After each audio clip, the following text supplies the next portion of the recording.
Moi, j'ai bien vu la réaction des patients quand on a mis en place la téléconsultation. Ils ont été très contents de pouvoir se raccrocher à leur médecin habituel, à leur chirurgien habituel.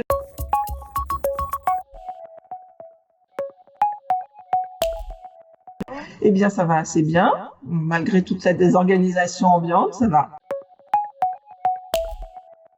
Alors, elles sont en tout cas totalement désorganisées par rapport à notre organisation habituelle, bien sûr. Après un démarrage un petit peu houleux, on a une petite routine qui s'est installée. Je fais partie de la cellule de crise de l'hôpital, donc en fait, je commence tous les matins par ça dure 1h30. Et puis ensuite, j'ai une visite dans le service. Et puis, selon les journées, soit de la téléconsultation l'après-midi, soit des réunions entre collègues. Moi, j'utilisais pas du tout de téléconsultation auparavant et aucun de mes collègues de neurochirurgie. C'est un service de neurochirurgie, c'est un peu particulier pour la téléconsultation. On s'y est mis parce que les 2 premières semaines du confinement, on a annulé toutes nos consultations présentielles sauf les urgences. Voyant que les choses allaient durer, on n'a pas voulu couper tous les ponts avec les patients. Et donc, on s'est mis à utiliser la téléconsultation sur Doctolib petit à petit.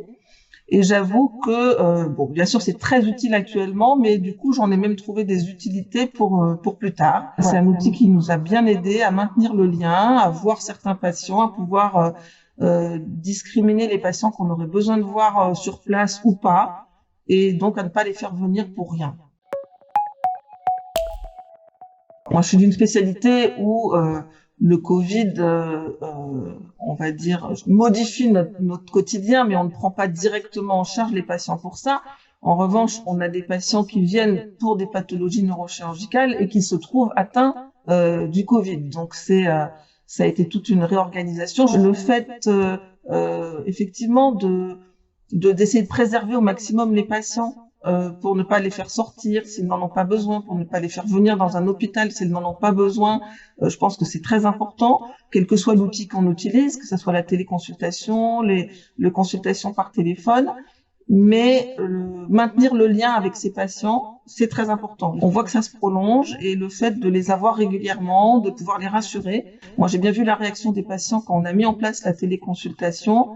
Ils ont été très contents de pouvoir se raccrocher à leur médecin habituel, à leur chirurgien habituel, pour les rassurer sur certains points, pour leur dire qu'on les oubliait pas, que leur donner des conseils pour certaines choses. Et puis, ils savent qu'on est là pour gérer les urgences s'il y en a une. Et ça, c'est très important.